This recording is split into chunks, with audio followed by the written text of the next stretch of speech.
Deadly D ಗ್ಯಾಂಗ್ಗೆ 9 ದಿನಗಳಿಂದ ಪೊಲೀಸರು ವಿಚಾರಣೆಯನ್ನ ನಡೆಸ್ತಾ ಇದ್ದಾರೆ. ಇವತ್ತು ಪೊಲೀಸ್ ಕಸ್ಟಡಿ ಅಂತ್ಯವಾಗ್ತಾ ಇರೋ ಹಿನ್ನೆಲೆ ಮತ್ತೆ ಅವರನ್ನ ಕೋರ್ಟ್ಗೆ ಪ್ರೊಡ್ಯೂಸ್ ಮಾಡುವಂತಹ ಕೆಲಸ ಸಂಜೆ 5 ಗಂಟೆ ಒಳಗಡೆ ಆಗುತ್ತೆ. ಇವತ್ತು ಹೆಚ್ಚಿನ ವಿಚಾರಣೆಗಾಗಿ ಮತ್ತೆ ಪೊಲೀಸರು ತನಿಖಾಧಿಕಾರಿಗಳು ಈ ಡಿ ಗ್ಯಾಂಗ್ ಅನ್ನ ಕಸ್ಟಡಿಗೆ ಕೇಳ್ತಾರಾ ಅಥವಾ ಜುಡಿಷಿಯಲ್ ಕಸ್ಟಡಿಗೆ ವಹಿಸ್ತಾರಾ ಜಡ್ಜ್ ಸಾಹೇಬ್ರು ಅನ್ನೋದು ಸದ್ಯಕ್ಕಿನ ಪ್ರಶ್ನೆಯಾಗಿದೆ.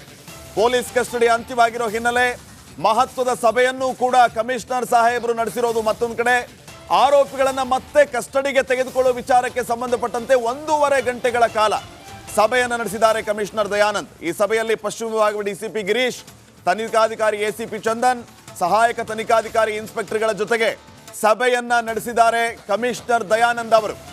ಮುಖ್ಯವಾಗಿ ಈ ಸಭೆಯಲ್ಲಿ ಚರ್ಚೆ ಆದಂತಹ ವಿಚಾರ ಆರೋಪಿಗಳನ್ನ ಮತ್ತೆ ಕಸ್ಟಡಿಗೆ ತೆಗೆದುಕೊಳ್ಳಬೇಕಾ ಅಥವಾ ಬೇಡವಾ ಅನ್ನೋದರ ಬಗ್ಗೆ.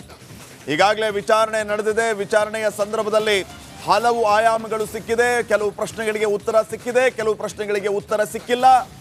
ಸಿಗದೇ ಇರುವಂತಹ ಉತ್ತರಗಳಿಗೆ ಮತ್ತೆ ಶೋಧ ನಡೀತಾ ಇದೆ. ಈ ಸಂದರ್ಭದಲ್ಲಿ ಹಲವು ರೀತಿಯ ಸಂಶಯ ಪೊಲೀಸರನ್ನ ಕಾಡಿದೆ.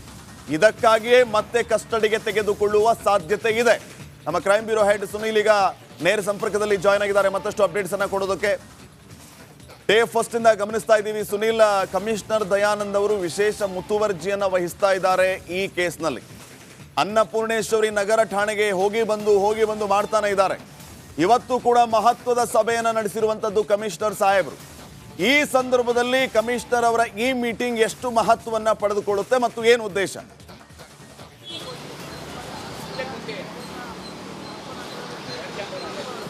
ಶ್ರೀಪಾದ್, ರೇಣುಕಾಸ್ವಾಮಿ ಕೊಲೆ ಪ್ರಕರಣಕ್ಕೆ ಸಂಬಂಧಪಟ್ಟಂತೆ ಈಗಾಗಲೇ ಕಾಮಾಕ್ಷಿಪಾಳ್ಯ ಪೊಲೀಸ್ ನಡಿ ಈಗ ಶುರು ಮಾಡೋಣ.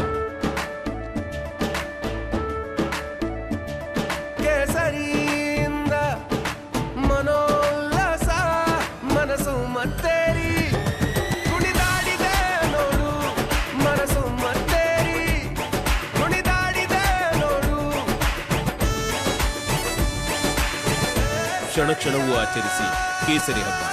ವಿಮಲ್ ಬಾಯಲ್ಲಿ ಹೇಳಿ ಕೇಸರಿ.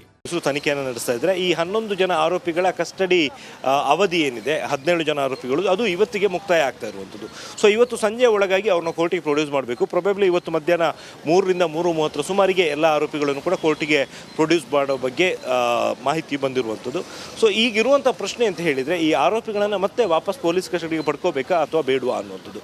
ಸಾಮಾನ್ಯವಾಗಿ ಯಾವುದೇ ಒಂದು ಕೊಲೆ ಕೇಸ್ ಆದರೂ ಕೂಡ ಆ ಒಂದು ಕೇಸಿಗೆ ಸಂಬಂಧಪಟ್ಟಂತೆ ತನಿಖೆಗೆ ಪೂರಕ ಇರೋ ರೀತಿಯಲ್ಲಿ ಎಷ್ಟು ದಿನಗಳ ಕಾಲ ಆರೋಪಿಗಳನ್ನು ಕಸ್ಟಡಿ ಪಡಿಬೇಕು ಅಷ್ಟು ದಿನಗಳ ಕಾಲ ವಶಕ್ಕೆ ಪಡ್ಕೊಂಡು ವಿಚಾರಣೆಯನ್ನು ನಡೆಸಲಾಗುತ್ತೆ. ಇಲ್ಲಿ ಈಗಾಗಲೇ 11 ದಿನಗಳ ಕಾಲಾವಕಾಶ ಆರೋಪಿಗಳನ್ನು ಕಸ್ಟಡಿ ಪಡ್ಕೊಂಡಿರುವಂಥದ್ದು. ಇನ್ನೂ 3 ದಿನಗಳ ಕಾಲ ಆರೋಪಿಗಳನ್ನು ಕಸ್ಟಡಿ ಪಡ್ಕೊಳ್ಳೋದಕ್ಕೆ ಅವಕಾಶ ಕೂಡ ಇದೆ. ಈ ಹಿನ್ನೆಲೆಯಲ್ಲಿ ಮತ್ತೆ ಅವ್ರನ್ನ ಕಸ್ಟಡಿಗೆ ಪಡ್ಕೋಬೇಕಾ ಬೇಡುವ ಅನ್ನೋದ್ರ ಬಗ್ಗೆ ಇವತ್ತು ಬೆಳಗ್ಗೆ ಕಮಿಷನರ್ ಅವರು ಈ ಮೀಟಿಂಗ್ನಲ್ಲಿ ಚರ್ಚೆಯನ್ನು ನಡೆಸಿದ್ದಾರೆ. ಇಲ್ಲಿ ಮತ್ತೊಂದು ಪ್ರಮುಖ ವಿಚಾರ ಅಂತ ಹೇಳಿದರೆ, ಈವರೆಗೆ ಆಗಿರುವಂತಹ ತನಿಖೆಯ ಪ್ರಗತಿಯ ಬಗ್ಗೆ ಕೂಡ ಕಮಿಷನರ್ ಅವರು ಮಾಹಿತಿಯನ್ನು ಪಡ್ಕೊಂಡಿದ್ದಾರೆ.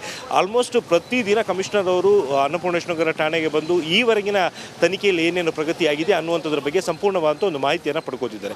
ಅದರ ಜೊತೆಗೆ ಇವತ್ತಿನ ಮೀಟಿಂಗ್ನ ಪ್ರಾಮುಖ್ಯತೆ ಏನು ಅಂತ ಹೇಳಿದರೆ, ಇನ್ನೂ ಮತ್ತೆ ಆರೋಪಿಗಳನ್ನು ಕಸ್ಟಡಿಗೆ ಪಡ್ಕೋಬೇಕಾ ಬೇಡುವ ಅನ್ನುವಂಥದ್ದು. ಒಂದು ವೇಳೆ ತನಿಖೆಗೆ ಸಂಬಂಧಪಟ್ಟಂತೆ ಕಸ್ಟಡಿಗೆ ತಗೊಂಡು ವಿಚಾರಣೆ ನಡೆಸುವಂಥ ಯಾವುದೇ ರೀತಿಯ ಅಗತ್ಯಗಳು ಇಲ್ಲ ಅನ್ನುವಂಥದ್ದು ತನಿಖಾಧಿಕಾರಿಗಳ ಕಡೆಯಿಂದ ಮಾಹಿತಿ ಬಂದರೆ ಬಹುಶಃ ಇವತ್ತು ಅವ್ರನ್ನ ಕೋರ್ಟಿಗೆ ಪ್ರೊಡ್ಯೂಸ್ ಮಾಡ್ತಾರೆ ಮತ್ತು ಕಸ್ಟಡಿಗೆ ಮತ್ತೆ ಬೇಕು ಅಂತ ಹೇಳಿ ಕೇಳುವಂಥ ಯಾವುದೇ ರೀತಿಯ ಸಾಧ್ಯತೆಗಳಿಲ್ಲ. ಹಾಗಿದ್ದ ಸಂದರ್ಭದಲ್ಲಿ ನ್ಯಾಯಾಲಯವೇ ಈ ಆರೋಪಿಗಳನ್ನು ನ್ಯಾಯಾಂಗ ಬಂಧನಕ್ಕೆ ಒಪ್ಪಿಸಿ ಆದೇಶವನ್ನು ಹೊರಡಿಸುವಂಥ ಒಂದು ಸಾಧ್ಯತೆ ಇರುತ್ತೆ.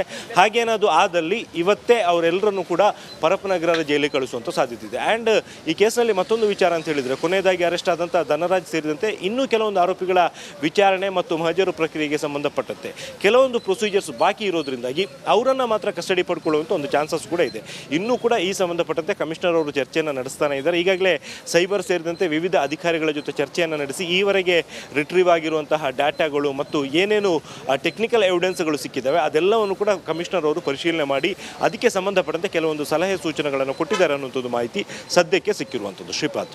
ಓಕೆ, ಥ್ಯಾಂಕ್ ಯು ಸುನಿಲ್ ಮಾಹಿತಿಗಾಗಿ.